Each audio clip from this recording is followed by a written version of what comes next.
Okay, so we're going to do some more examples of graphing exponential functions. And so here we go.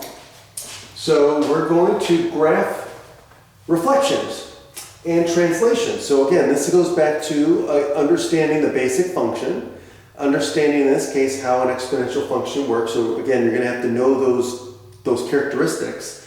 And remember transformations. So again, we're dealing with translations and reflections here. So what I'm going to do is we're going to use the function 2 to the x as a graph for comparison, as let's say our base function. Okay, so here again, the 3 points that this is going to go through is -1/2. Okay, so it's going to be -1.5, and then 0, 1. And then it's going to be 1, 2. And so we know it's going to do this. This is our 2 to the x. So now, what does this function look like? Okay. In fact, let's change these just so that there's no confusion with f of x. Let's make these all g of x.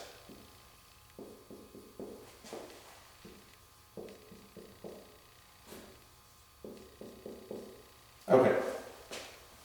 So here's f of x, and now I'm going to graph g of x. Now, it's the same, but remember, this is a reflection. So we're taking the opposite values of 2 of x, right? And again, there's no parentheses, so the negative sign is outside the function. So this means we're taking all of the positive values of y and we're flipping them down to negative. So that means these 3 points are going to flip across, be reflected across the x-axis. So -1, 1/2 is going to go down to -1, -1/2. And then it's going to go down from 0, 1 to 0, -1. And then 1, 2 to 1, -2. And so we're going to have something that does this. So this is our g of x. And if we look at this now, what is the domain of g of x? Well, the domain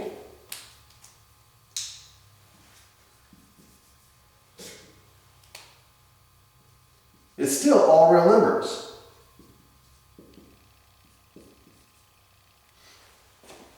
But the range, though, is now what? From 0 to -infinity, or if you want to write -infinity to 0. Okay? So that's the range. Okay, that's it. We did it. Now, let's go to b. Now look what we're doing. We're adding 3 to x. So this means we're inside the function. We're adding 3 units to the x variable, which means this is a horizontal shift or a horizontal translation.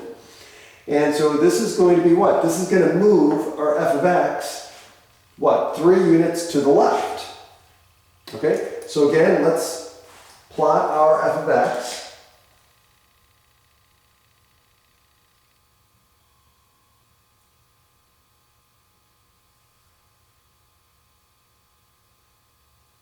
Okay, there's our f of x.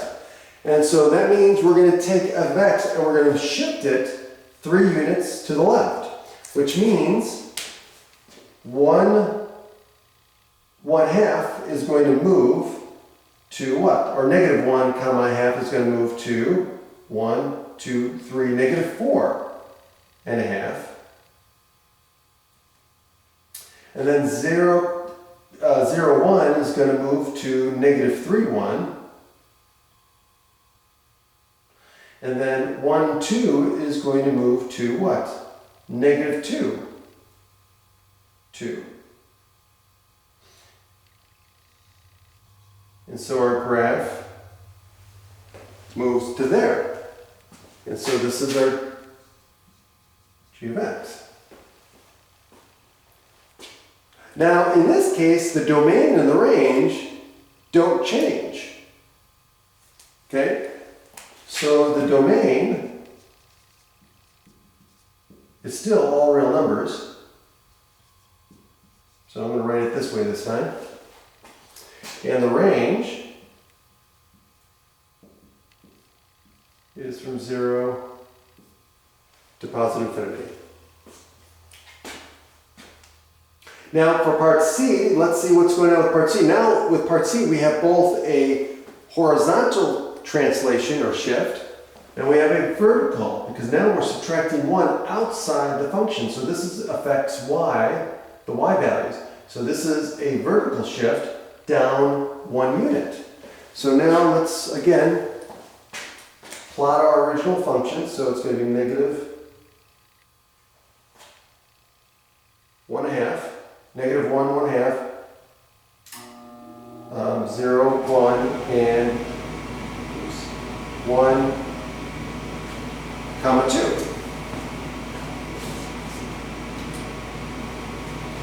Okay, and if we graph this one,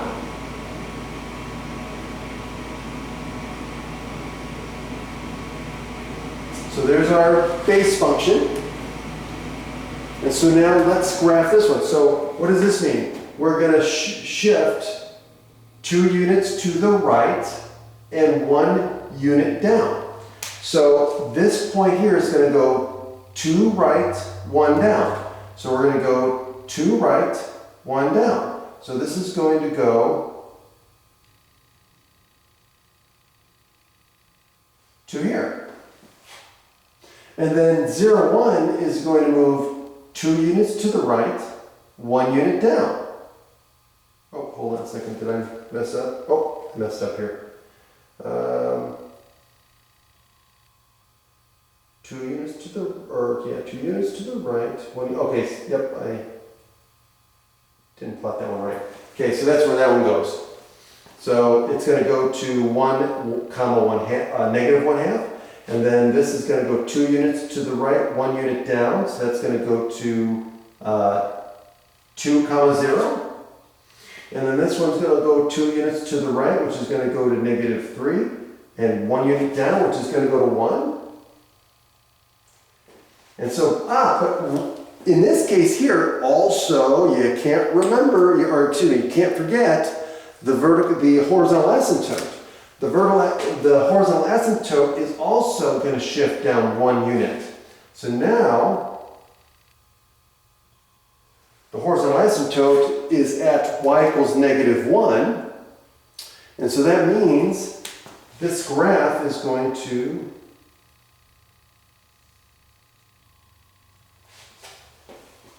look something like that. And the domain, in this case, is all real numbers. That doesn't change.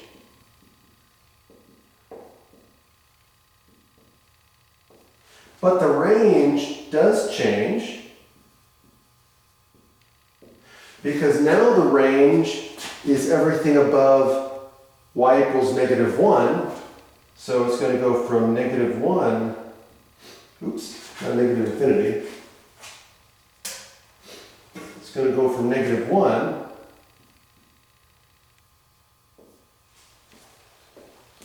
to positive infinity.